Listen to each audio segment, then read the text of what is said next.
আসসালামু আলাইকুম দর্শক, স্বাগত জানাচ্ছি আরটিভির সন্ধ্যার সংবাদে। আপনাদের সঙ্গে রয়েছে আমি আফসানা সুরাইয়া এবং আমি হাবিবা আফরোজ। একটি বিশেষ মহল মনে করছে নির্বাচন হলে তাদের ভবিষ্যৎ নেই, তাই নতুন নতুন শর্ত এনে নির্বাচনকে প্রলম্বিত করতে চায় তারা। এমন মন্তব্য করে বিএনপি নেতারা বলছেন, নির্বাচনের বাইরে জনগণের উপর কেউ কিছু চাপাতে চাইলে তা প্রতিহত করা হবে। এ সময় একটি অবাধ সুষ্ঠু নির্বাচনের জন্য করণীয় সব করবে অন্তর্বর্তী সরকার, এমন প্রত্যাশার কথা জানান তারা। খান আলামিনকে সঙ্গে নিয়ে শাকিবুর রহমানের রিপোর্টে বিস্তারিত। সন্ত্রাস ও বিশৃঙ্খলা সৃষ্টির মাধ্যমে গণতান্ত্রিক যাত্রাকে বাধাগ্রস্ত করার অপচেষ্টার প্রতিবাদে জাতীয় প্রেস ক্লাবের সামনে সমাবেশের আয়োজন করে জাতীয়তাবাদী লেখক ফোরাম। এতে অংশ নিয়ে বিএনপি চেয়ারপারসনের উপদেষ্টা আব্দুস সালাম অভিযোগ করেন, মুক্তিযুদ্ধ বিরোধী শক্তি আবার আন্দোলনের কথা বলে নির্বাচনকে প্রশ্নবিদ্ধ করতে চায়। তারা অল্প করে যতটুকুই ভোট পাক সব কিছু জমা যাতে সংসদে তারা যেতে পারে, তারা একটা ঝুলন্ত পার্লামেন্ট চায়। কিন্তু বাংলাদেশে বর্তমান যে অবস্থা, এই অবস্থায় একটা শক্তিশালী পার্লামেন্ট দরকার। দলটির ভাইস চেয়ারম্যান শামসুজ্জামান দুদু অভিযোগ করেন, কোন অপশক্তি বাংলাদেশে আবারও বিশৃঙ্খলা তৈরি করতে চায়। বাংলাদেশে সহসা একটি নির্বাচন হতে হবে, যে নির্বাচনের মধ্য দিয়ে নির্বাচিত পার্লামেন্ট হতে হবে, যে পার্লামেন্টের মধ্য দিয়ে একটি সরকার তৈরি হতে হবে। এই সরকার এবং নির্বাচিত বাইরে কেউ যদি কোনো কিছু মনে করে চাপিয়ে দেবেন সরকারের এবং জনগণের উপরে, এটি গ্রহণযোগ্য হবে না। একটি রাজনৈতিক দল তাদের পছন্দ মতো সরকার বসাতে চায়, কিন্তু এতে দেশের সংকট বাড়বে বলে মনে করে দলটির নেতারা। নির্বাচনের মধ্য দিয়ে শাকিবুর রহমান, আরটিভি, ঢাকা। ত্রয়োদশ সংসদ নির্বাচন উপলক্ষে আনুষ্ঠানিক সংলাপ শুরু করেছে নির্বাচন কমিশন। এতে অংশ নিয়ে সুশীল সমাজের প্রতিনিধি ও শিক্ষাবিদরা বললেন, প্রশাসন ও আইন শৃঙ্খলা বাহিনীকে দলীয় প্রভাব মুক্ত না করলে নির্বাচন নিরপেক্ষ হবে না। একই সঙ্গে সাবেক কমিশনারদের পরিণতি থেকে শিক্ষা নিয়ে নির্বাচন আয়োজন করার পরামর্শ দিলেন তারা।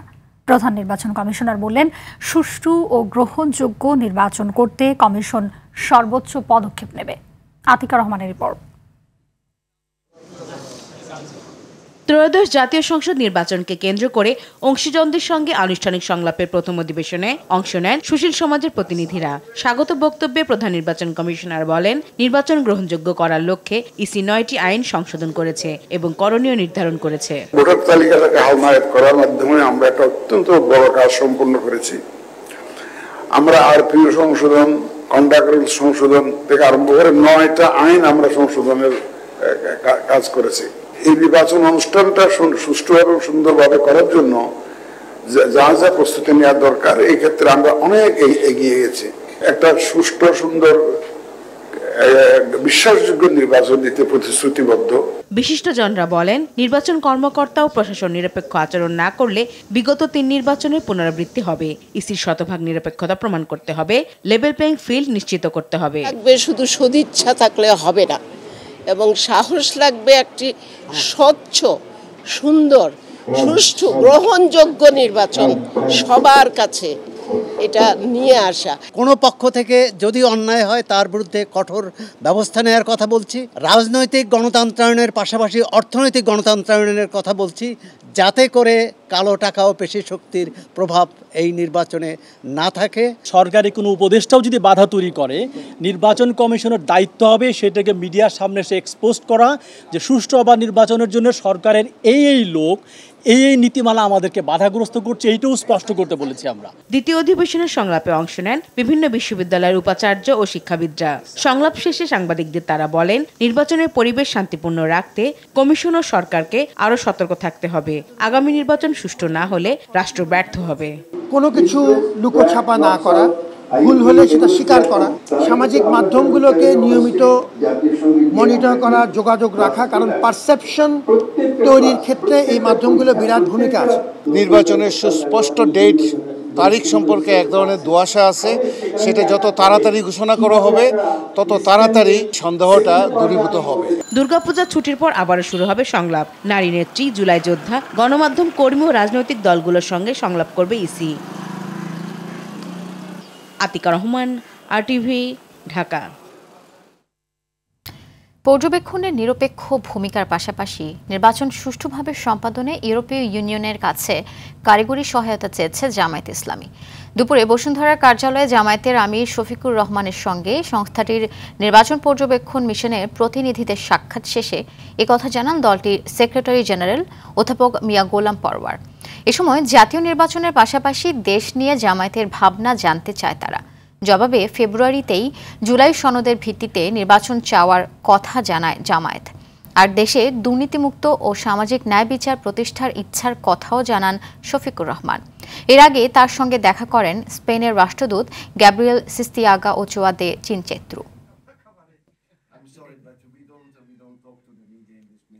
জামাত অত্যন্ত দৃঢ়তার সাথে বলেছেন আমরা ফেব্রুয়ারিতে ইলেকশনে যেতে চাই, প্রোভাইডেড আমাদের যে রিফর্ম প্রপোজালগুলো জুলাই সনদের আইনি ভিত্তির মধ্য দিয়ে এই নির্বাচনটাই এর ভিত্তিতে হইতে হবে। আমরা খুশি হব যে এই নির্বাচন নিরপেক্ষ করার ব্যাপারে যদি আপনারা সম্পূর্ণ পেশাদারিত্ব এবং নিরপেক্ষতা অবলম্বন করেন এবং এই নির্বাচনকে সুন্দর করার জন্য কারিগরি সহযোগিতা করেন।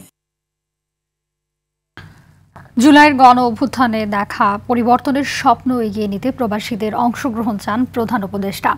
এনআরবি কন্টেন্ট ডে উপলক্ষে অনুষ্ঠানে তিনি এই আহ্বান জানান।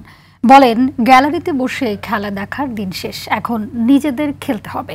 অনুষ্ঠানে অন্যান্যদের মধ্যে সফররত বাংলাদেশি রাজনৈতিক নেতারা উপস্থিত ছিলেন। ইউএন হ্যাবিট্যাটের আরেক অনুষ্ঠানে দুর্যোগ প্রবণ অঞ্চলের স্বল্প খরচে জলবায়ু সহনশীল আবাসনের আহ্বান জানিয়েছেন ডক্টর মোহাম্মদ ইউনূস। বিস্তারিত আলওয়ান খানের রিপোর্টে। যুক্তরাষ্ট্র সফরে বিডার আয়োজনে নিউ ইয়র্কে আয়োজিত এনআরবি কানেক্ট ডে অনুষ্ঠানে যোগ দেন প্রধান উপদেষ্টা ডক্টর মোহাম্মদ ইউনূস ও তার সফর সঙ্গীরা। জাতিসংঘের অধিবেশনের মতোই অনুষ্ঠানে প্রধান উপদেষ্টার পাশে ছিলেন সফর সঙ্গী বিএনপির মহাসচিব মির্জা ফখরুল ইসলাম আলমগীর, জামায়াতের নায়েবে আমির ডাক্তার আব্দুল্লাহ মোহাম্মদ তাহের ও এনসিপির সদস্য সচিব আখতার হোসেন সহ আরো অনেকে। যখন বাংলাদেশে এই অভ্যুত্থানকে থামিয়ে দেওয়ার জন্য নীতি নকশা করা হয়, যখন নেটওয়ার্ক বন্ধ করে দিয়ে ইন্টারনেট থেকে আমাদেরকে বিচ্ছিন্ন করে দেওয়া হয়, ঠিক সেই সময়টাতে এই অভ্যুত্থানকে গোটা বিশ্বের মানুষের কাছে চ্যালেঞ্জ করে রেখেছিলেন যারা আপনার সেই মানুষেরা। আগামীতে যারা নেতৃত্ব দেবে রাজনীতিতে এবং দেশ শাসন, তাদেরকে ইউথ জেনারেশনকে রেসপেক্ট করে অগ্রসর হতে হবে, নতুবা তাদের জন্য বারবার জুলাই ফিরে আসবে। সবচেয়ে বেশি যেটা দরকার পলিটিক্যাল কমিটমেন্ট, আমাদের মধ্যে সেই আস্থার দৃঢ়তা থাকতে হবে। বিগত রেজিম আমাদের আস্থা নষ্ট করে দিয়েছিল, বিগত রেজিম আমাদের ধ্বংসস্তূপে পরিণত করেছিল। অনুষ্ঠানে প্রধান উপদেষ্টা প্রবাসীদের দেশ গঠনে আহ্বান জানান। যে কোনো রকমের ব্যবসা করতে চাও, তোমাকে সেই ব্যবসা সেই কারখানা তোমার নিজের তো সে করার দরকার না, এখান থেকে লোক নিয়ে গিয়ে সেখানে তোমরা কারখানা চালাতে, তার চেয়ে বড় কারখানা এখানে বসে লোক তো আছে, এই ঝামেলা থেকে বেঁচে যাবে। তাকে এটা একটা প্রোডাকশন ধাপ হিসেবে চিন্তা করো। সবাই দূরে দাঁড়িয়ে গ্যালারিতে দাঁড়িয়ে খেলা দেখবো ওরকম না, আমরা গ্যালারির কাজ শেষ, আমরা প্রত্যেকে নিজে খেলবো, যেটুকু অংশ আমরা পারি সেটুকু অংশ আমরা পালন করবো। অর্থ রেমিটেন্সের 21%-এরও বেশি প্রবৃত্তি অর্জনে অবদান রাখায় প্রবাসীদের প্রশংসা করেন ডক্টর ইউনূস। তাছাড়া বিনিয়োগ বান্ধব পরিবেশ তৈরিতে সরকারের উদ্যোগের কথাও তুলে ধরেন তিনি। আজও যে আমরা গলা বাড়িয়ে বুক ফুলিয়ে বলি আমাদের অর্থনীতি মজবুত হয়েছে, সেটার একমাত্র কারণ হলো রেমিটেন্স। তাহলে আপনাদের আমাদের এই দূরত্ব নাই, আসলে আমরা এটা আমরা ওই যে বঙ্গোপসাগর বাংলাদেশের অংশ, আপনারাও বাংলাদেশের অংশ। আরেক অনুষ্ঠানে দুর্যোগ প্রবণ অঞ্চলে স্বল্প খরচে জলবায়ু সহনশীল আবাসনের জন্য ইউএন হ্যাবিট্যাটের প্রতি আহ্বান জানান ডক্টর ইউনূস। আলোয়ান খান, আরটিভি, ঢাকা। জুলাই গণহত্যার মামলায় ক্ষমতাচ্যুত প্রধানমন্ত্রী শেখ হাসিনার বিরুদ্ধে সাক্ষ্য গ্রহণের 23তম দিনে ট্রাইব্যুনালে 17টি ভিডিও প্রদর্শন করা হয়, যে ভিডিওগুলো এআই জেনারেটেড বলে দাবি করেন শেখ হাসিনার রাষ্ট্রনিযুক্ত আইনজীবী। তবে এ দাবি ভিত্তিহীন বলে জানান প্রসিকিউটর মিজানুল ইসলাম। এদিকে রাষ্ট্র ব্যবস্থা সঠিকভাবে চলছে না বলে ট্রাইব্যুনালে মন্তব্য করেন ইনুর আইনজীবী জেড আই খান পান্না। জি এ মাহমুদের রিপোর্টে এরই বিস্তারিত।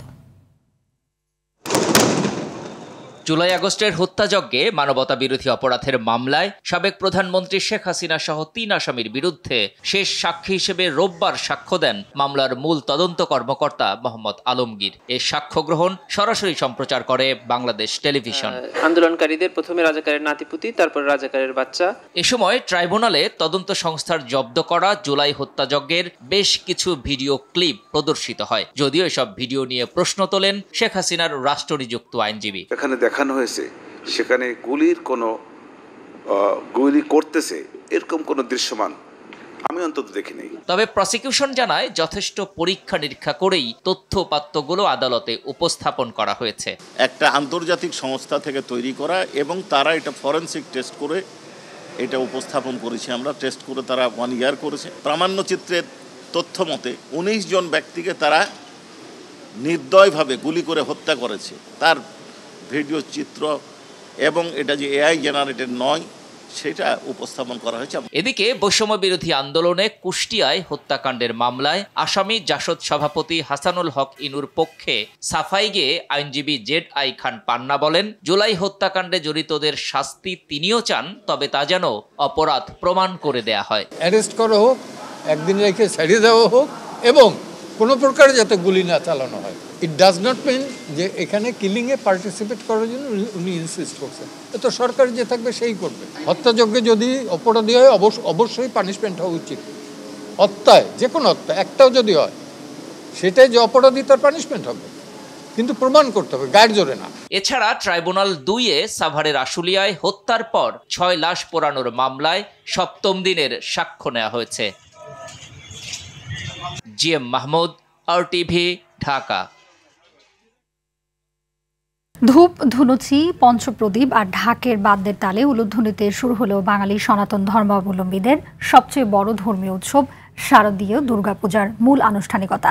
দেবীর আগমনে পৃথিবীতে শান্তি প্রতিষ্ঠা হোক এমন প্রার্থনা ভক্তদের। পূজার উৎসব মুখর পরিবেশ, আইনশৃঙ্খলা পরিস্থিতি নিয়ে সন্তোষ জানান হিন্দু ধর্মাবলম্বীরা। রাকিব হাসানের রিপোর্টে বিস্তারিত।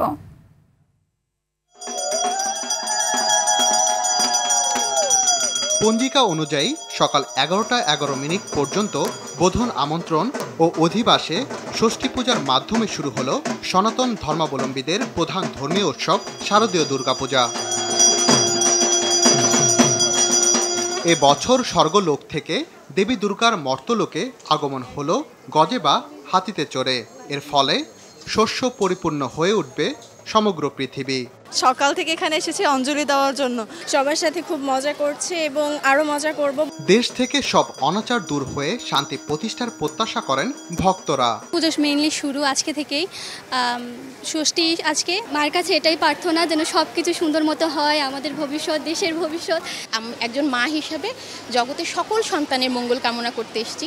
সনাতন ধর্মাবলম্বীদের এই উৎসব উপভোগ করতে আসেন বিদেশিরাও। Different to see in a Muslim country. এখানকার আয়োজন আমার খুবই ভালো লাগছে। মুসলিম দেশেও এমন সুন্দরভাবে সনাতন ধর্মাবলম্বীদের আয়োজন অনুষ্ঠিত হয় তা আমার জানা ছিল না। এখানে এসে ভালো লাগছে। আমি এই উৎসবে এসে আনন্দিত। আমার কাছে এজন্য এক নতুন অভিজ্ঞতা। আমার আগে কখনো এমন উৎসবে আসা হয়নি। এখনকার আয়োজন দেখে আমি খুবই মুগ্ধ হয়েছি। উৎসব মুখর পরিবেশে পূজা শুরু হওয়ায় স্বস্তি প্রকাশ করেন ঢাকেশ্বরী মন্দিরের উপদেষ্টা পুরোহিত প্রণব চক্রবর্তী।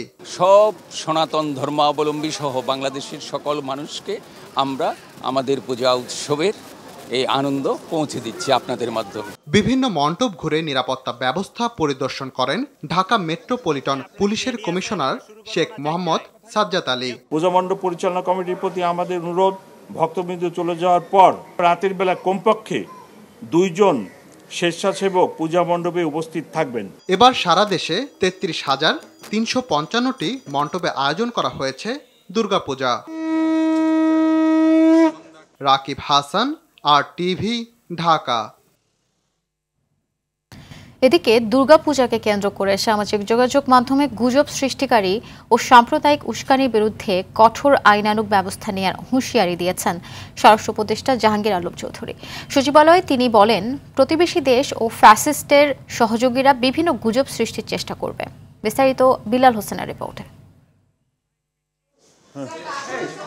সচিবালয় আইনশৃঙ্খলা সংক্রান্ত কোর কমিটির নিয়মিত সভায় দুর্গাপূজার নিরাপত্তা পরিস্থিতি নিয়ে আলোচনা হয়। সভা শেষে স্বরাষ্ট্র উপদেষ্টা জানান, এবছর পূজার নিরাপত্তা নিয়ে কোনো শঙ্কা নেই। দেশের সব পূজা মণ্ডপে নিরাপত্তা নিশ্চিত করা হয়েছে। সামাজিক যোগাযোগ মাধ্যমে শারদীয় দুর্গাপূজাকে কেন্দ্র করে সাম্প্রদায়িক সম্প্রীতি বিনষ্ট করার লক্ষ্যে দুষ্কৃতিকারী ও গুজব সৃষ্টিকারীদের বিরুদ্ধে কঠোর আইনানুগ ব্যবস্থা গ্রহণ করা হবে। প্রতিবেশী দেশ ও ফ্যাসিস্টদের সহযোগীরা নানা গুজব ছড়ানোর চেষ্টা করছে বলে আশঙ্কা প্রকাশ করেন স্বরাষ্ট্র উপদেষ্টা। কোথাও কারো ভিতরে কোনো ধরনের শঙ্কা নেই।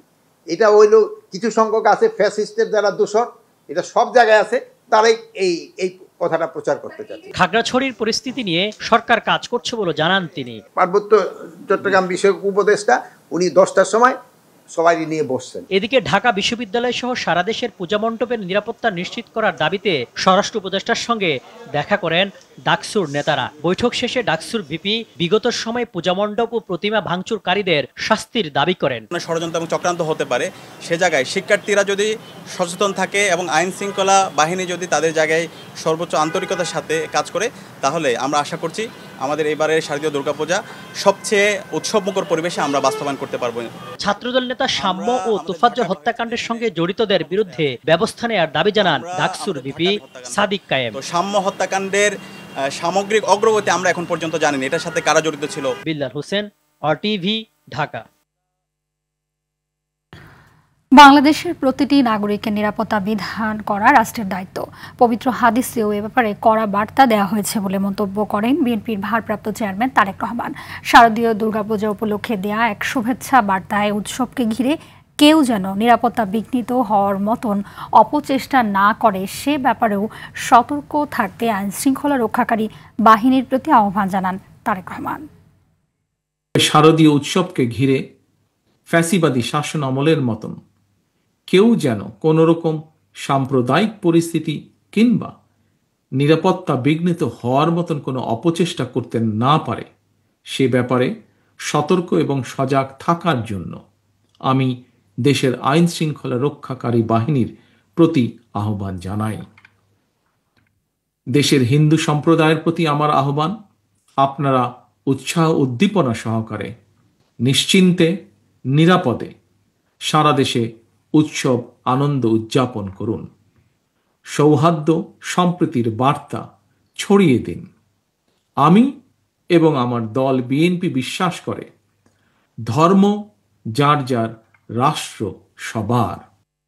খাগড়াছড়িতে জুম ছাত্র জনতার অবরোধ কর্মসূচি চলাকালে ইউপিডিএফ গণতান্ত্রিক ও জেএসএস এর সংঘর্ষে একজন নারী নিহত হয়েছে। দুপুরে জেলার গুইমারা রামেসু বাজারে এই ঘটনা ঘটে বলে দাবি করেন ইউপিডিএফ প্রসৃত দলের কেন্দ্রীয় অর্থ সম্পাদক রবিচন্দ্র চাকমা। এতে 4 জন পাহাড়ি গুরুতর আহত হয়েছে এবং বাজার এলাকাটি সম্পূর্ণরূপে ধ্বংস করা হয়েছে। এদিকে স্কুল ছাত্রী ধর্ষণের জড়িতদের বিচারের দাবিতে খাগড়াছড়িতে অনির্দিষ্টকালের সড়ক অবরোধ চলছে। এতে বন্ধ রয়েছে সব ধরনের যানবাহন চলাচল। সেনা টহলের পাশাপাশি 7 প্লাটুন বিজিবি মোতায়েন রয়েছে। পরিস্থিতি থমথমে হওয়ায় আতঙ্কে সাধারণ মানুষ ঘর থেকে বের হচ্ছে না। পাশাপাশি খাগড়াছড়ি পৌরসভার সদর উপজেলা ও গুইমারায় অনির্দিষ্টকালের 144 ধারা বহাল রয়েছে। এদিকে উদ্ধত পরিস্থিতি মোকাবেলায় পাহাড়ি বাঙালি সবাইকে ঐক্যবদ্ধ হয়ে কাজ করার আহ্বান জানিয়েছেন পার্বত্য চট্টগ্রাম বিষয়ক মন্ত্রণালয়ের উপদেষ্টা সুপ্রদীপ চাকমা। সকালে খাগড়াছড়ি জেলা প্রশাসন সম্মেলন কক্ষে বিশেষ আইন শৃঙ্খলা সভায় তিনি এসব কথা বলেন।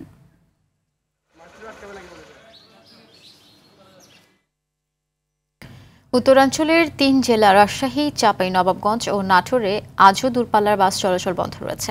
এতে চরম দুর্ভোগে পড়েছেন যাত্রীরা। যাত্রীদের অভিযোগ, মালিক শ্রমিক দ্বন্দ্বে চরম ভোগান্তি পোহাতে হচ্ছে তাদের। জরুরি প্রয়োজনে বাধ্য হয়ে বিকল্প যানবাহনে ভেঙে ভেঙে গন্তব্যে যেতে হচ্ছে। পূর্ব ঘোষণা ছাড়া এ ধরনের ধর্মঘটে অতিরিক্ত ভাড়া গুনতে হচ্ছে এবং সময়ও লাগছে বেশি।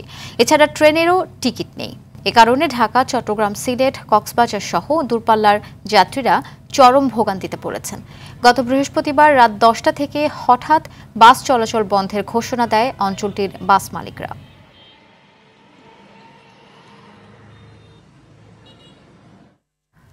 সরকারিভাবে ২০২৬ সালের সর্বনিম্ন হজ প্যাকেজে ৪,৬৭,১৬৭ টাকা এবং সর্বোচ্চ হজ প্যাকেজ ৬,৯০,৫৯৭ টাকা নির্ধারণ করার কথা জানিয়েছেন ধর্ম উপদেষ্টা আফম খালিদ হোসেন।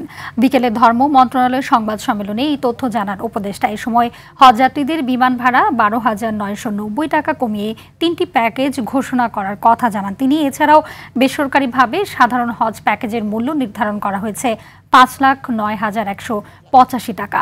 এই প্যাকেজ গ্রহণ করে অনুমোদিত এজেন্সিগুলো অতিরিক্ত আরও 2টি প্যাকেজ ঘোষণা করতে পারবে। আমরা 3টা প্যাকেজ ঘোষণা করছি। প্যাকেজ নাম্বার 1 বিশেষ, হজ প্যাকেজ 2, হজ প্যাকেজ 3, হজ প্যাকেজ 1 বিশেষ প্যাকেজ। এই প্যাকেজের খরচ ধরা হয়েছে 6,90,597 টাকা। প্যাকেজ 1-এর চেয়ে কিছুটা সুলভ হজ প্যাকেজ, প্যাকেজ 2, হজ প্যাকেজ 3, এটি সাশ্রয়ী হজ প্যাকেজ।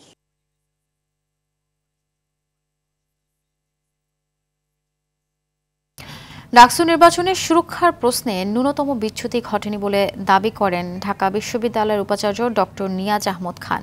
রোববার সকালে ডাকসু নির্বাচন ঘিরে উত্থাপিত বিভিন্ন অভিযোগ নিয়ে সংবাদ সম্মেলনের আয়োজন করে বিশ্ববিদ্যালয় প্রশাসন। ব্রিফিংয়ে উপাচার্য জানান, ব্যালট পেপার ছাপানোর স্থান ও ব্যালটের সংখ্যা সুষ্ঠু নির্বাচনে কোনো প্রভাব রাখেনি। খান আলামিনের রিপোর্টে বিস্তারিত। ঢাকা বিশ্ববিদ্যালয় কেন্দ্রীয় ছাত্র সংসদ নির্বাচন ডাকসুর ব্যালট রাজধানীর নীলক্ষেতে অরক্ষিত অবস্থায় ছাপানো হয়েছে এমন সমালোচনার মুখে এই সংবাদ সম্মেলনের আয়োজন করে বিশ্ববিদ্যালয় প্রশাসন। স্পষ্টতা তৈরি হয়েছে এবং যার কারণে উপাচার্য অধ্যাপক ডক্টর নিয়াজ আহমেদ খান বলেন, নির্বাচন নিয়ে 48টি অভিযোগের সবগুলোই গুরুত্বের সঙ্গে নিষ্পত্তি করা হয়েছে। বিভিন্ন পর্যায়ে যা অভিযোগ পেয়েছি প্রত্যেকটিকে গুরুত্ব দিয়ে আমরা আমাদের গঠনতন্ত্রের সংশ্লিষ্ট বিধি মোতাবেক প্রত্যেকটার জন্য আমরা ব্যবস্থা নিয়েছি। সব নিয়ম মেনে অভিজ্ঞ প্রতিষ্ঠানকেই ব্যালট পেপার ছাপানোর দায়িত্ব দেওয়া হয়েছে উল্লেখ করে তিনি বলেন, একাধিক সুরক্ষা ব্যবস্থা থাকায় অনিয়মের সুযোগ ছিল না। নীলক্ষেতে ব্যালট ছাপানোর তথ্যটি বিশ্ববিদ্যালয় কর্তৃপক্ষকে উক্ত সহযোগী ভেন্ডর অবহিত করেননি। বিশ্ববিদ্যালয় কর্তৃপক্ষকে অবহিত না করার জন্য তিনি একটি বিস্তারিত লিখিত ব্যাখ্যা দিয়েছেন।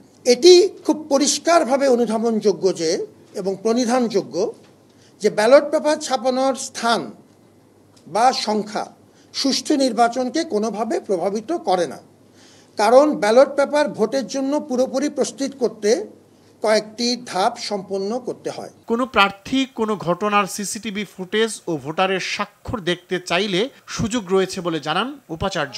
কোনো প্রাসঙ্গিক ঘটনা পর্যালোচনা করবার জন্য সিসিটিভি ফুটেজ দেখতে চান, তারা যথাযথ প্রক্রিয়া আবেদন করলে কর্তৃপক্ষ কর্তৃক মনোনীত বিশেষজ্ঞ বা মনোনীত ব্যক্তিবর্গের উপস্থিতিতে বিশ্ববিদ্যালয় কর্তৃক নির্ধারিত কোনো স্থানে তা দেখতে বা পর্যবেক্ষণ করতে পারবেন। ব্যালট পেপারের সুরক্ষা এবং সুষ্ঠু নির্বাচনের স্বার্থে প্রশাসনের সদিচ্ছার অভাব ছিল না বলেও মন্তব্য করেন ডক্টর নিয়াজ আহমেদ খান। প্রশ্নবিদ্ধ করার একটি প্রবণতা। খান আলামিন, RTV, ঢাকা।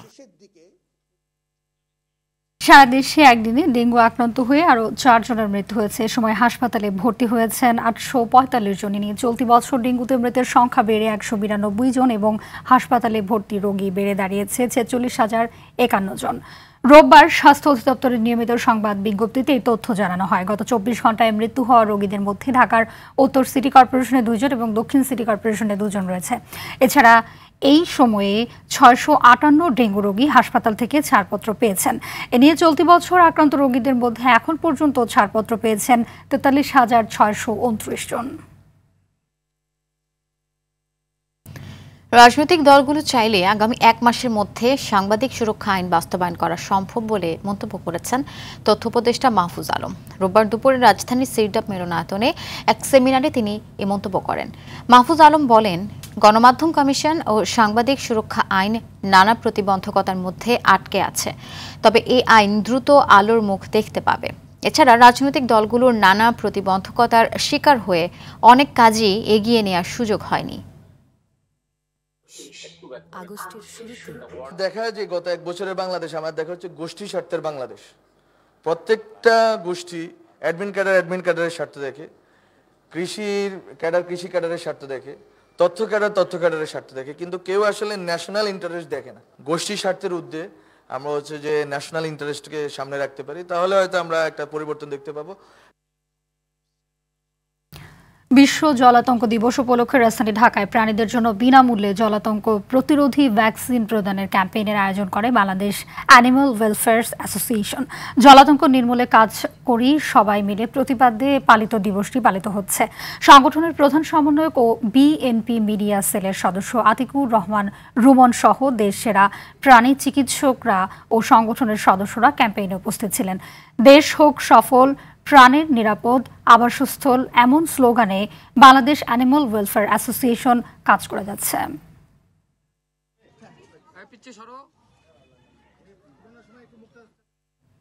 গণতান্ত্রিক কঙ্গো প্রজাতন্ত্রে জাতিসংঘ শান্তিরক্ষা মিশনে অংশ নিতে বাংলাদেশ বিমান বাহিনীর 190 সদস্যের একটি নতুন কন্টিনজেন্ট ঢাকা ত্যাগ করেছে। সকালে বিমান বাহিনীর শান্তিরক্ষী দলটি কঙ্গোর উদ্দেশ্যে রওনা দেয়। কন্টিনজেন্টের নেতৃত্ব দিচ্ছেন এয়ার কমান্ডার মোহাম্মদ এনামুল করিম। এ সময় হযরত শাহজালাল আন্তর্জাতিক বিমানবন্দরে বিশেষ মোনাজাত করা হয় মিশনে অংশ নেওয়া সদস্যদের উদ্দেশ্যে। মোনাজাতে অংশ নেন বিমান বাহিনীর সহকারী বিমান বাহিনীর প্রধান air vice marshal Javed Tanvir Khan সহ ঊর্ধ্বতন কর্মকর্তারা উপস্থিত ছিলেন।